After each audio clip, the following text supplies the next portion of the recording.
Welcome to juliansjulians.com. फ्रांसीसी नागरिकता प्राप्त करने के लिए फ्रांस में निवेश कैसे करें? फ्रांस दुनिया भर में कई अन्य देशों के बीच एक विकसित देश के रूप में खड़ा है। राज्य के खूबसूरत स्मारक और बढ़ती अर्थव्यवस्था इसे सभी अप्रवासियों के लिए एक शीर्ष विकल्प बनाती है।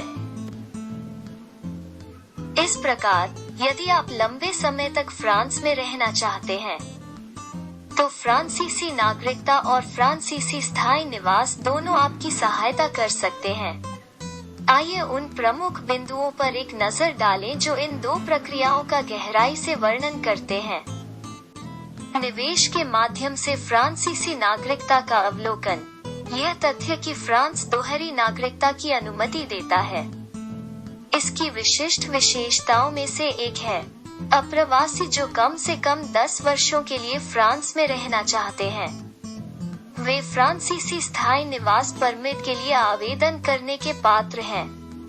परमिट आपको एक नागरिक के रूप में अपने कई अधिकारों का प्रयोग करते हुए फ्रांस में रहने और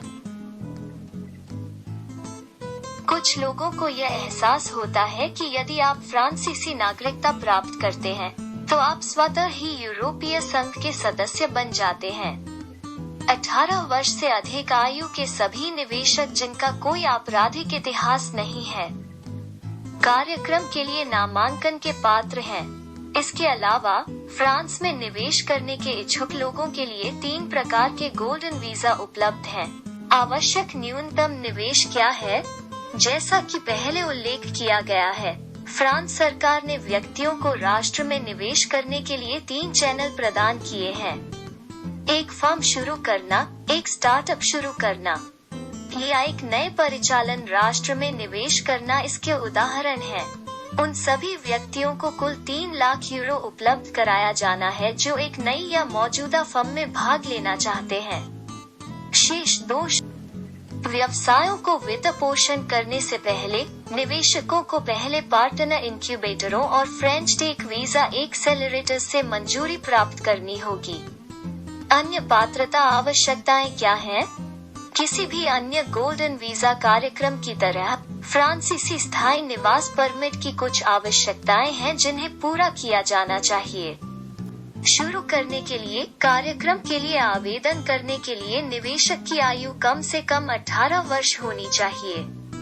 इसके अलावा, फ्रांस में रेसिडेंसी परमिट आपको न केवल फ्रांस में रहने की अनुमति देता है, बल्कि बिना वीजा के यूरोप के अन्य देशों की यात्रा भी करता है।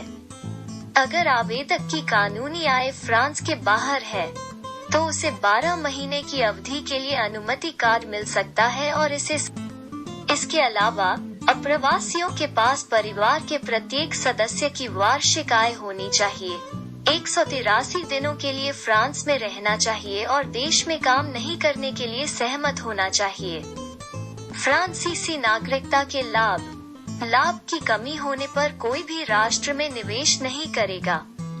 फ्रांस अपने द्वारा प्रदान किए जाने वाले कई लाभों के लिए खड़ा है, जिसमें एक स्थिर संपत्ति बाजार, अच्छे बुनियादी ढांचे और उच्च शिक्षा उपलब्ध होने के कारण यहाँ तक कि परिवार भी यहाँ रहने के लिए उत्सुक हो सकते हैं। देश की स्वास्थ्य सेवा प्रणाली भी उत्कृष्ट है और इसे दुनिया में सबसे महान के रूप में सराहा गया है। फ्रांसीसी नागरिकता प्राप्त करने में कितना समय लगता है?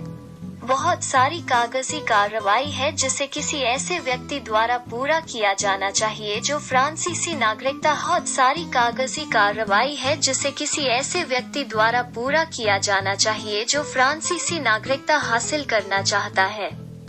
आवेदन पत्र की 2 प्रतियां, 2 तस्वीरें, एक मूल पासपोर्ट, एक जन्म प्रमाण पत्र और पूर्व विवाह या तलाक के दस्तावेज की आवश्यकता होती है। इन कागजातों के अलावा फ्रांस की नागरिकता हासिल करने की पूरी प्रक्रिया में 2 साल का समय लगता है। साथ ही, जब तक कि आपको प्रक्रिया के हिस्से के रूप में अपनी फ्रांसीसी क्षमता को प्रमाणित करने की आवश्यकता नहीं होती है, इन प्रक्रियाओं को सफलतापूर्वक पूरा करने के बाद आपको एक देशीयकरण समारोह के दौरान एक फ्रांसीसी नागरिक के रूप में शपथ दिलाई जाएगी।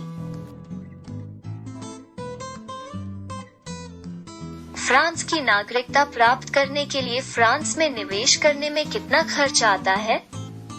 एक फ्रांसीसी फर्म में 3 लाख यूरो सेंट का एक निष्क्रिय निवेश उम्मीदवारों और उनके परिवारों को 4 साल का वीजा प्रदान करेगा, जिसे तब तक नवीनीकृत किया जा सकता है जब तक कि निवेश बनाए रखा जाता है।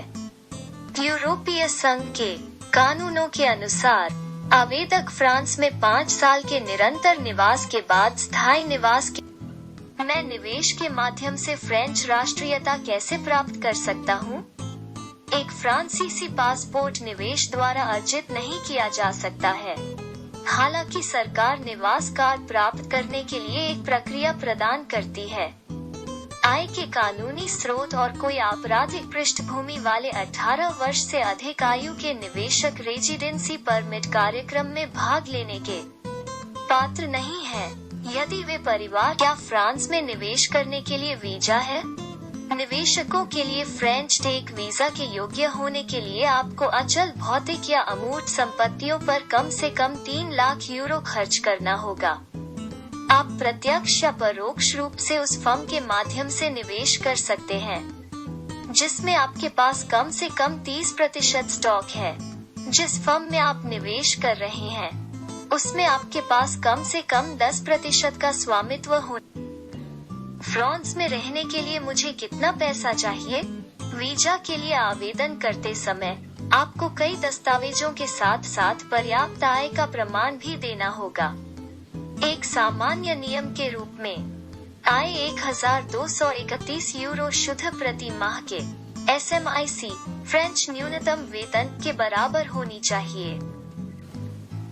क्या फ्रांस के लिए गोल्डन वीजा प्राप्त करना संभव है? एंटरप्रेन्योर वीजा फ्रांस में उपलब्ध है। फ्रांस कई अन्य यूरोपीय देशों के विपरीत अचल संपत्ति या सरकारी बॉन्ड में निष्क्रिय निवेश के लिए स्वर्ण वीजा प्रदान नहीं करता है।